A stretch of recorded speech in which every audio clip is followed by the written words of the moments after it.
নমস্কাৰ ছাৰবিদসকল চৰকাৰী কৰ্মচাৰী আৰু পেঞ্চনাৰসকলৰ কাৰণে আপোনাৰ অসম চৰকাৰৰ পেঞ্চন এণ্ড পাব্লিক গ্ৰিভেন্সেছ ডিপাৰ্টমেণ্টৰ ফালৰ পৰা এক গুৰুত্বপূৰ্ণ শেহতীয়া খবৰ প্ৰকাশ পাইছে যিটো সকলো চৰকাৰী কৰ্মচাৰীসকলৰ লগতে পেঞ্চনাৰসকলে জনাটো অত্যন্ত জৰুৰী হয় ছাৰবিদসকল আপোনালোকে অসম চৰকাৰৰ অধীনত যিকোনো বিভাগত কৰ্মৰত চৰকাৰী কৰ্মচাৰীৰ লগতে আপোনালোকে পেঞ্চনাৰ নহওক কিয় আপোনালোকৰ কাৰণে এই ভিডিঅ'টো খুবেই জৰুৰী আৰু যাৰ ফলত আপোনালোকে যাতে এই ভিডিঅ'টো শেষলৈকে চাই দেন ছাৰবিদসকল এয়া চাব এক শেহতীয়া খবৰ এয়া নটিফিকেশ্যন জাননী প্ৰকাশ পাইছে আৰু য'ত কোৱা হৈছে যে আপোনালোকে যিহেতু একজন চৰকাৰী কৰ্মচাৰী আপোনালোকে নিশ্চয় কোনোবাই 2 বছৰ পাছত কোনোবাই 5 বছৰ পিছত কোনোবাই 10 বছৰ পিছত নাইবা কোনোবাই 20-25 বছৰ পিছত আপোনালোকে অৱসৰ গ্ৰহণ কৰিব আৰু অৱসৰ গ্ৰহণ কৰাৰ ফলত আপোনালোকে একজন পেঞ্চনাৰ হিচাপে পৰিণত হ'ব আৰু যাৰ ফলত আপোনাৰ চাকৰি জীৱন অৱস্থাত নাইবা আপোনালোকে পেঞ্চন পোৱাৰ আগমুহূৰ্তত আপোনালোকৰ ভালেকেইটা সমস্যাক লৈ আপোনালোকৰ পেঞ্চন কম বেছি লৈ দৰমহা কম হোৱাকৈ লৈ লগতে পেঞ্চন কম পৰিমাণে পোৱাক লৈ আপোনালোকৰ এৰিয়াৰৰ সম্পূৰ্ণ টকা নোপোৱাক লৈ আপোনালোকৰ PPৰ অসুবিধাক লৈ কি কৰা হয় আপোনাৰ প্ৰতি বছৰে সময়ে সময়ে আপোনাৰ পেঞ্চন আদালত অনুষ্ঠিত কৰা হয় আৰু সেয়েহে এইবাৰ অসম চৰকাৰৰ ফালৰ পৰা আপোনাৰ পেঞ্চন আদালত অনুষ্ঠিত কৰিবলৈ গৈ আছে আৰু য'ত কৰ্মচাৰী আৰু পেঞ্চনাৰৰ আপোনালোকে কম পৰিমাণৰ দৰমহা লাভ কৰি আছে বহুতে পেঞ্চনত অসুবিধা হৈ আছে সকলো ধৰণৰ সমস্যাসমূহ উপস্থাপন কৰা হ'ব আৰু এয়া আপোনাৰ 3খন পৃষ্ঠাজোৰা এক শেহতীয়া জাননী আৰু সেই পেঞ্চন আদালতৰ কাৰণে আপোনাৰ কেইজনমান বিষয়ববীয়া বিশেষকৈ 8জন বিষয়ববীয়া ইয়াত নিয়োগ কৰা হৈছে প্ৰথমতে এয়া চাব senior most secretary to government of Assam আৰু যিটো হ'ব আপোনাৰ চেয়াৰমেন তেনেকৈ ইয়াত 2, 3, 4, 5, 6, 7, 8 আমি সকলোকেইটা নাম গাই দিবলৈ চেষ্টা কৰা নাই অন্যথা ভিডিঅ'টো বহুত ডাঙৰ হৈ যাব আৰু ইমান ডাঙৰ ভিডিঅ' আপোনালোকে চাব নোখোজিব আৰু সেয়ে আমি লাহে লাহে এয়া আগবঢ়াই লৈ আছোঁ আপোনালোকে ইচ্ছা কৰিলে পজ মাৰি ভিডিঅ'টো চাব পাৰিব আৰু এয়া চাব আপোনালোকে 8জনীয়া এক কমিটি গঠন কৰি দিছে আৰু তেওঁলোকে আপোনাৰ পেঞ্চন আদালত অনুষ্ঠিত কৰিব আৰু আপোনালোকে এয়া চাব আৰু সেই পেঞ্চন আদালতৰ ভিত্তিত আপোনাৰ কোৱা হৈছে যে চৰকাৰী কৰ্মচাৰী আৰু পেঞ্চনাৰসকলৰ যি সমস্যাসমূহ আছে সেই সমস্যাসমূহ তেওঁলোকে উপস্থাপন কৰিব পাৰিব আৰু সেই পেঞ্চন আদালতৰ জৰিয়তে সেয়া আপোনাৰ সমাধান কৰা হ'ব আৰু য'ত আপোনাৰ ইয়াত চাব the following matter shall be considered by the pension আদালত আৰু পেঞ্চন আদালতত বিশেষকৈ কি বিষয়বস্তু আপোনাৰ আলোচনা কৰাব সেয়া লিখা আছে প্ৰথমতে এয়া চাব আপোনালোকৰ PPক লৈ যদি কিবা সমস্যা থাকে আপোনাৰ GPO লৈ যদি কিবা সমস্যা থাকে আৰু সেয়েহে ৰিটায়াৰ্ড এমপ্লয়ীসকলৰ সেয়া আপোনাৰ তাত ফাইনেলাইজ নাইবা চেংচন কৰা হ'ব আৰু সেয়া সমাধান কৰা হ'ব আৰু 2 নম্বৰতে লিখা যায় চাব wrong fixation of pension at the initial stage against which the pensioners representation is pending in the department আৰু বিভাগীয় কৰ্তৃপক্ষৰ ফালৰ পৰা যদিহে পেঞ্চনাৰৰ তেওঁ পাবলগীয়া ফিক্সেশ্যনৰ টকাখিনিত যদি কিবা অসুবিধা থাকে সেয়াও আপোনাৰ সমাধান কৰা হ'ব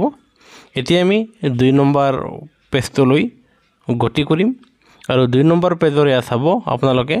3 নম্বৰ পইণ্টটো য'ত লিখা আছে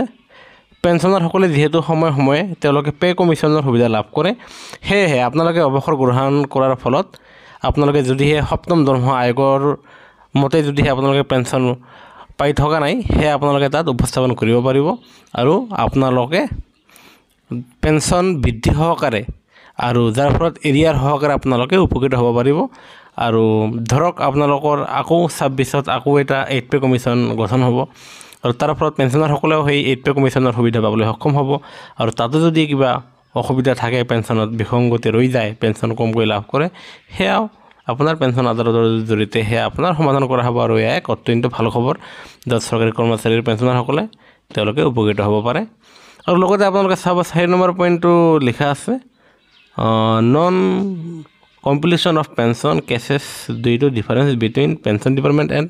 দ্য এডমিনিষ্ট্ৰেশ্যন ডিপাৰ্টমেণ্ট কনচাৰ্ণ যদি পেঞ্চন ডিপাৰ্টমেণ্টৰ লগতে এডমিনিষ্ট্ৰেশ্যন ডিপাৰ্টমেণ্টৰ লগত কিবা অসুবিধা আছে পেঞ্চনাৰৰ পেঞ্চন পোৱাক লৈ সেয়াও আপোনাৰ সমাধান কৰা হ'ব 5 নম্বৰে য'ত লিখা আছে যদিহে পেঞ্চনাৰৰ কিবা অসুবিধাক লৈ যদিহে কোৰ্টত কিবা কেছ চলি থাকে আৰু যদি কোৰ্টৰ পৰা কিবা অৰ্ডাৰ ওলায় সেয়াও আপোনালোকে পেঞ্চন আদালতত সেয়া ছাবমিট কৰি আপোনালোকে তাৰ দ্বাৰা আপোনালোকে পেঞ্চনত উপকৃত হ'ব পাৰিব। আনহাতে 6 নম্বৰ পইণ্টত কৈছে consider for cases of payment of interest of delayed payment of pension gratuity. আৰু আপোনালোকে পেঞ্চন পোৱাত যদিহে পলম হয়, আনহাতে গ্ৰেচুইটি লাভ কৰাত যদিহে পলম হয়, সেয়াও পেঞ্চন আদালতৰ জৰিয়তে সেয়া সমাধান কৰা হ'ব। কিয়নো চৰকাৰী কৰ্মচাৰীসকলে তেওঁলোকে আজি যদি অৱসৰ গ্ৰহণ কৰে, দেখা যায় যে বহুতো কৰ্মচাৰী 6 মাহ পাৰ হৈ যায়, তেওঁলোকে পেঞ্চনৰ টকাকেইটা পাবলৈ সক্ষম নহয়। আনহাতে এয়াও আমি লক্ষ্য কৰিছে যে 6 মাহ দূৰৰ কথা, কিছুমান পেঞ্চনৰ 1 বছৰ পাৰ হৈ 1.5 বছৰ অতিক্ৰম কৰি 2 বছৰ হ'বৰ হয়, তথাপিও তেওঁলোকে পেঞ্চনৰ পাবলগীয়া নিজৰ টকাকেইটা পাবলৈ সক্ষম নহয়। আৰু এই ক্ষেত্ৰত আপোনালোকে ডকুমেণ্ট সহকাৰে যদি আপোনালোকে সেই পেঞ্চন আদালতত আপোনালোকে উপস্থিত হয়, তেনেহ'লে আপোনালোকৰ সমস্যাখিনি অতি শীঘ্ৰে অতি ক্ষীপ্ৰ গতিত সেয়া আপোনাৰ সমাধান কৰা হ'ব। আনহাতে আপোনালোকৰ যি গ্ৰেচুইটি আছে, সেই গ্ৰেচুইটিৰ টকাখিনিও আপোনালোকে অতি শীঘ্ৰে লাভ কৰিবলৈ সক্ষম হ'ব। আৰু 7 নম্বৰতে ইয়াৰ বাহিৰেও আপোনালোকৰ গ্ৰেচুইটি, পেঞ্চনত পলম, পেঞ্চনত বিসংগতি, ইয়াৰ বাহিৰে যদি আপোনালোকৰ আন কিবা সমস্যা আছে, সেয়াও আপোনাৰ সমাধান কৰা হ'ব। আৰু ইয়াকে লৈ আপোনাৰ ভেনু আৰু টাইম দিয়া হৈছে যে কেতিয়া কোনদিনাখন আপোনালোকে পেঞ্চন আদালতত উপস্থিত হ'ব লাগিব। আৰু এই ক্ষেত্ৰত প্ৰথম পইণ্টটো কৈছে যে আপোনাৰ পেঞ্চন আদালত অসমৰ সকলোবোৰ জিলাৰ হেড কোৱাৰ্টাৰত এয়া অনুষ্ঠিত হ'ব। আৰু তাৰ ডেট অতি শীঘ্ৰেই আপোনালোকক জনাই দিয়া হ'ব। আৰু আমি আমাৰ চেনেলটোৰ জৰিয়তে আপোনালোকক সেয়া নিশ্চয় জনাম। আৰু সেয়ে আমি ক'বলৈ ওলাইছোঁ, আপোনালোকে যদি এতিয়াও আমাৰ চেনেলটো ছাবস্ক্ৰাইব কৰা নাই, তেনেহ'লে সেয়া আপোনালোকৰ ব্যক্তিগত কথা। কিন্তু আমাৰ চেনেলটোৰ জৰিয়তে আপোনালোকে সদায় চৰকাৰী কৰ্মচাৰী আৰু পেঞ্চনাৰৰ প্ৰতিটো শেহতীয়া খবৰ, শেহতীয়া জাননীয়ে আপোনালোকে তথ্য সহকাৰে সকলোতকৈ আগত লাভ কৰিবৰ বাবে আপোনালোকে নিশ্চয় আমাৰ চেনেলটো লাইক এটাদি ছাবস্ক্ৰাইব কৰিবলৈ নাপাহৰিব। সেয়েহে যি সময়সীমা আছে পেঞ্চন আদালতৰ, সেয়া আপোনাৰ অসমৰ